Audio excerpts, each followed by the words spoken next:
Haleluya, selamat berjumpa kembali Bapak, Ibu, Saudara-saudari, keluarga besar GPD LSAD Magelang di dalam Renungan 79 kali ini. Puji Tuhan, kalau kita boleh kembali bertemu untuk kita sama-sama belajar kebenaran firman Tuhan. Firman Tuhan pada saat ini kita akan melihat di dalam Kisah Para Rasul pasal yang ke-8. Tetapi saya akan khusus melihat di dalam ayat yang pertama. Kisah Para Rasul 8 ayat yang pertama. Saya akan bacakan firman Tuhan ini. Saulus juga setuju bahwa Stefanus mati dibunuh. Pada waktu itu mulailah penganiayaan yang hebat terhadap jemaat di Yerusalem. Mereka semua kecuali rasul-rasul tersebar ke seluruh daerah Yudea dan Samaria. Puji Tuhan. Renungan kali ini saya berikan judul terjadi sesuai dengan firman-Nya. Kalau kita melihat di dalam pasal yang ke-8 dari Kisah Para Rasul ini, di sini diawali dengan kisah tentang penganiayaan terhadap jemaat di Yerusalem. Dan apa yang terjadi dalam kehidupan jemaat di Yerusalem seperti yang tertulis dalam Kisah Para Rasul 8 ayat 1 ini sangat bertolak belakang dengan keadaan sebelumnya, di mana setelah pencurahan Roh Kudus dan pertobatan jiwa-jiwa di Yerusalem, maka timbul aniaya yang hebat atas umat-umat Tuhan di Yerusalem. Jemaat mengalami aniaya. Jemaat dimasukkan ke penjara, mereka diburu, dikejar-kejar, dan ditangkap. Bahkan ada di antara mereka yang harus mati mempertahankan iman mereka. Seperti yang kita lihat di dalam Kisah Para Rasul 8 ini, ayat 1 dan 3. Saya bacakan firman Tuhan ini. Saulus juga setuju bahwa Stefanus mati dibunuh. Pada waktu itu mulailah penganiayaan yang hebat terhadap jemaat di Yerusalem. Mereka semua kecuali rasul-rasul tersebar ke seluruh daerah Yudea dan Samaria. Tetapi Saulus berusaha membinasakan jemaat itu dan memasuki rumah demi rumah dan menyeret laki-laki dan perempuan keluar dan menyerahkan mereka untuk dimasukkan ke dalam penjara. Ini adalah gambaran keadaan situasi yang dihadapi oleh jemaat yang ada di Yerusalem pada waktu itu. Mungkin kita berpikir, mengapa hal itu terjadi? Tetapi kalau kita belajar dari firman Tuhan, maka kita tahu bahwa hal tersebut sudah Yesus katakan sebelumnya. Kita akan melihat di dalam Injil Matius pasal yang ke-10, ayat 17, 18, dan 22. Demikian firman Tuhan. Tetapi waspadalah terhadap semua orang, karena ada yang akan menyerahkan kamu kepada majelis agama dan mereka akan menyesah kamu di rumah ibadatnya. Dan karena aku, kamu akan digiring ke muka penguasa-penguasa dan raja-raja sebagai suatu kesaksian bagi mereka dan bagi orang-orang yang tidak mengenal Allah. Ayat yang ke-22.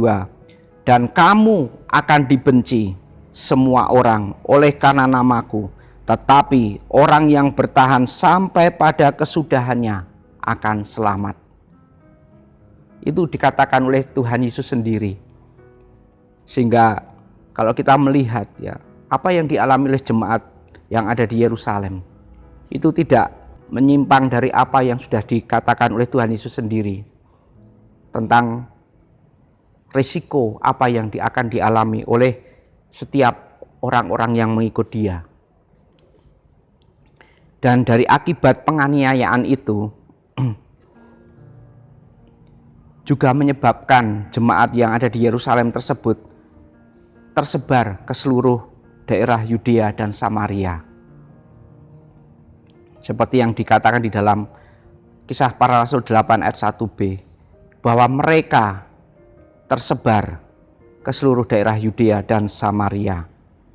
Hal ini pun terjadi seperti yang sudah pernah Yesus katakan dalam Kisah pasal 1 ayat ke-8. Karena jemaat yang tersebar itu pun pada akhirnya memberitakan Injil di setiap tempat yang mereka datangi. Dalam Kisah Para Rasul 8 ayat 4 dikatakan, mereka yang tersebar itu menjelajah seluruh negeri itu sambil memberitakan Injil. Jadi apa yang dialami oleh jemaat yang ada di Yerusalem ini, kalau kita memperhatikan dalam firman Tuhan, hal itu terjadi sesuai dengan apa yang sudah dikatakan oleh Tuhan Yesus.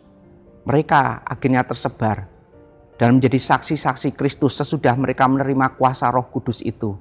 Dikatakan mulai dari Yudea, Samaria, dan sampai ke ujung bumi. Dan hal ini pun terjadi kepada jemaat yang ada di Yerusalem. Mereka tersebar dan memberitakan Injil di setiap tempat yang mereka datangi. Dan salah seorang di antaranya adalah Filipus yang memberitakan Injil di Samaria dan berdampak sangat besar karena banyak orang-orang Samaria yang bertobat dan dibaptis, menerima Yesus sebagai juru selamat. Bahkan oleh pimpinan Roh Kudus, Filipus dipakai untuk memberitakan Injil kepada seorang sida-sida pembesar dari Ethiopia, sehingga orang tersebut percaya kepada Yesus dan dibaptis. Hal itu kita bisa lihat di dalam Kisah Para Rasul 8 mulai dari ayat yang ke-26. Sida-sida ini datang dari tempat jauh, bukan dari Israel, dari benua Afrika, tetapi sida-sida ini ketika bertemu dengan Filipus, dia akhirnya bertobat dan percaya dan minta dibaptis. Puji Tuhan. Hal ini pun, kalau kita perhatikan, hal ini pun menggenapi firman yang disampaikan oleh Tuhan Yesus dalam Matius 28 ayat 19. Karena itu pergilah, jadikanlah semua bangsa muridku, dan baptislah mereka dalam nama Bapa dan Anak dan Roh Kudus. Dan juga di dalam Kisah pasal 1 ayat ke-8 dikatakan bahwa setiap orang murid-murid Yesus yang menerima kuasa itu menjadi saksi-saksinya, mulai dari Yerusalem, Yudea, Samaria, sampai ke ujung dunia. Dan hal ini digenapi dengan bertemunya Filipus ini dengan sida-sida dari Ethiopia yang pada akhirnya bertobat dan percaya dan dibaptis di dalam nama Tuhan Yesus. Puji Tuhan, dari apa yang kita pelajari, maka kita tahu bahwa firman Tuhan pasti digenapi dan tidak ada rencana Tuhan yang gagal. Semuanya terjadi, sekalipun melalui berbagai hal yang Tuhan izinkan dialami oleh jemaat-jemaat yang ada di Yerusalem. Tetapi dari semuanya itu kita bisa melihat bahwa semuanya itu terjadi, menggenapi apa yang sudah difirmankan oleh Tuhan.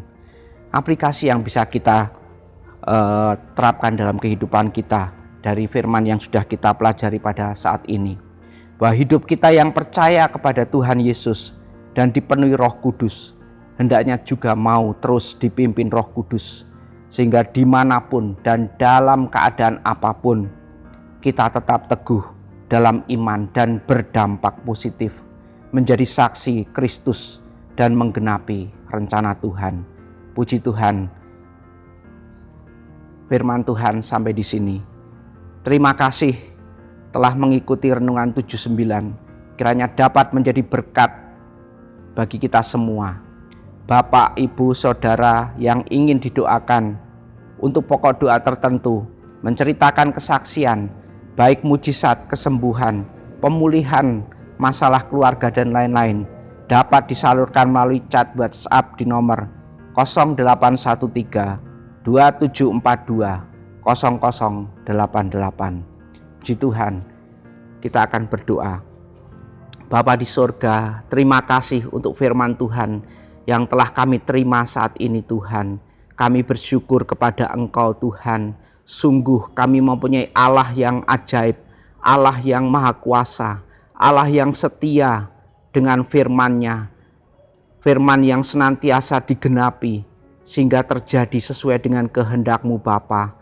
Apapun yang Tuhan izinkan untuk kami alami, Tuhan terus bawa kami untuk tetap teguh di dalam iman kepada Engkau, penuh dengan Roh Kudus, dan selalu mau dipimpin oleh Roh Kudus, sehingga melalui apapun yang Tuhan izinkan untuk kami alami, sesuai dengan kehendak Allah, kami boleh menggenapi rencana-Mu Bapa untuk kemuliaan nama-Mu Tuhan. Kami percaya hidup kami Tuhan terus bentuk dan proses, agar hidup kami boleh menjadi semakin berkenan di hadapan Tuhan, berdampak dan menjadi berkat.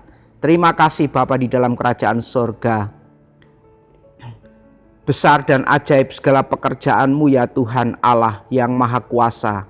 Adil dan benar segala jalan-Mu, ya Raja segala bangsa.